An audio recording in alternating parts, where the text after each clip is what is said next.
But one of the presentations this time around was about nitrogen. And nitrogen is a massive story when we start talking about climate change, because agriculture is responsible for 80% of the nitrous oxide that ends up in that blanket that envelops the planet, that traps the heat, that changes the climate.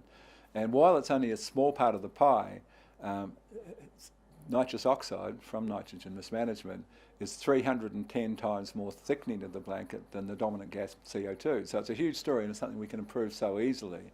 Now, the most common thing, because nitrogen is the most abundant mineral on the planet, it gives you most obvious visible response. It is insanely common to, if a little bit's good, then we'll put more on. We call that the moron approach. And it's so common with nitrogen. And the problem with that is that, it basically goes into the plant with water, it dilutes all the other nutrient density, so it really affects our food chain. Nitrate nitrogens are recognised carcinogen. I mean, there are over 200 papers linking an excess of nitrate. The only way that it's stored in our soil, if we overdo it, is with humus, and we've lost 2/3 of our organic matter, so we can't store it in all of our waterways. Even organics, they have to actually turn the head the other way, because there's no irrigation water that doesn't contain too much nitrate nitrogen according to organic standards, so they just have to forget about that and use that water. Not that it's huge amounts in that instance, but it's higher than standards. So it's not an issue that we're getting bad organic food or anything. There's no problems in that. So it's a huge issue that we can improve. There are so many things we can do to improve nitrogen and reduce those emissions and improve our sustainability and our profitability and so forth. I mean, the most expensive nutrient in agriculture is called potassium. Nitrogen, when you overflow, it shuts down potassium. Now you've got to use more potassium and so forth. So there are multiple, and of course your need for insecticides and pesticides is directly linked to how deficient is the plant. If we talk about, what's the role of insects? I mean, there's a guy called Professor Phil Callahan who demonstrated that most ably in a book called Tuning into Nature, and he showed that insects, the feelers on insects, are actually antennae. And those antennae pick up something that no one knew existed at that point when he wrote the book.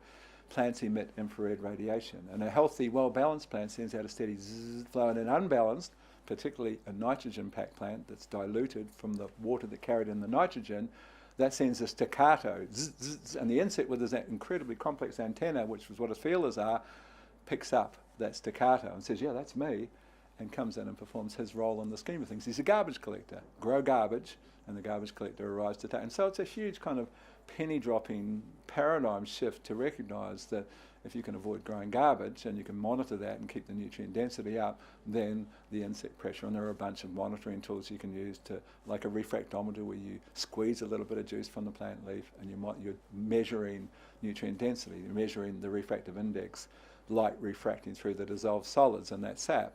And you know exactly where you're at. How good a grower am I? How likely am I to have insect pressure is directly relative to that measure of Brix levels, for example. This is one of many, many strategies that we can monitor and see where we're at. But the end result is what interests me.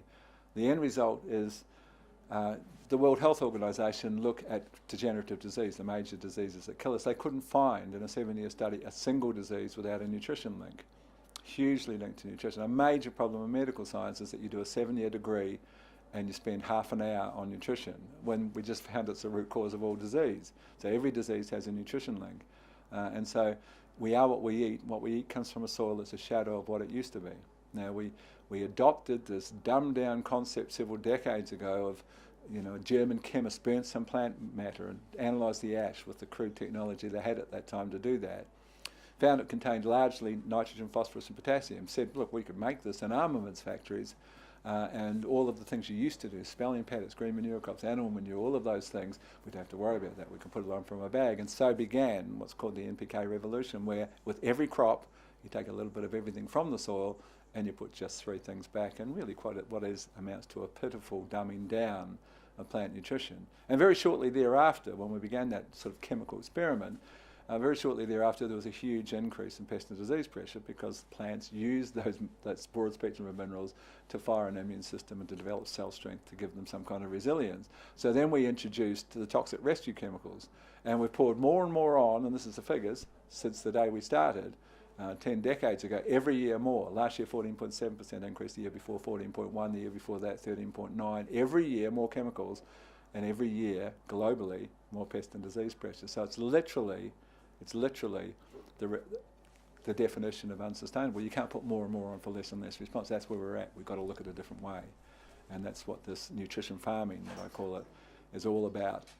Every culture since the start of mankind at some point has used, as a guideline of the success or otherwise of that culture, has used a measure of what does the next generation inherit. And we haven't looked at, you know, the story on saying, okay, we tested diethane, we tested whatever farm chemical on a guinea pig for 3 months, and there's minimum residues that are acceptable. Well, that's fair enough, but there's two things that weren't factored into that equation. Number one's called the cocktail effect. What happens when you eat a tomato with 11, that's the average number of residues on a tomato plant, 11 different chemicals? Well, no one looked at what happens at the hundreds, actually the hundreds of thousands of combinations between 1 and 100% of 11 chemicals, until a billionaire that I met with financed some research on 10 farm chemicals and 100 of their combinations. There are thousands of combinations, 1 to 100% of 10 chemicals, hundreds of thousands. He looked at 100, he found 3 new class 3 carcinogens, means he proved those combinations gave cancer to animals. So that is an issue that was never considered in the chemical revolution, as we call it.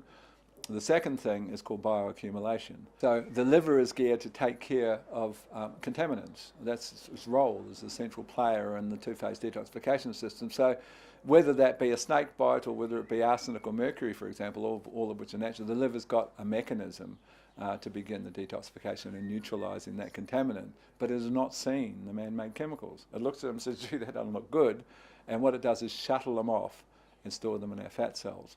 And there they accumulate. And part of the study of 1,400 children, where they looked 700 from towns, 700 from rural areas, and they looked at the 13 most commonly used chemicals in agriculture: fungicides, pesticides, herbicides, nematicides, a wormicide that every cattle breeder uses, and they looked at the presence in urine, in saliva and hair testing and in tissue testing, and those children couldn't find one child, not a single child, who didn't have unacceptable levels according to FDA standards of all 13 farm chemicals, mostly built up in their fat.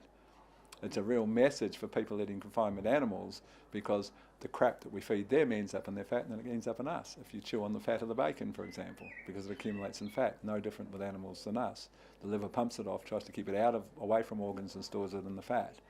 And so, you know, that is part of what, so our inheritance with this dumbed down symptom treating approach, the inheritance effectively is a leukemia ward in every city. There is no debates, there is no argument about the link between environmental chemicals and the largest killer of our children, called leukemia.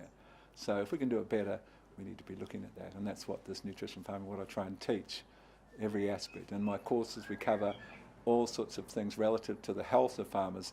When we look at the health of farmers, first time published in Australia, health of farmers, no one's ever published figures before, double the levels of diabetes, of heart disease, coronary heart disease, of stroke, of the next closest profession, 3 times the level of cancer, just less than 3 times the level of cancer, 3 times the level of depression, and 3.5 times the level of suicide of the next closest profession. This is the most important single profession on the planet. Farmers are not healthy.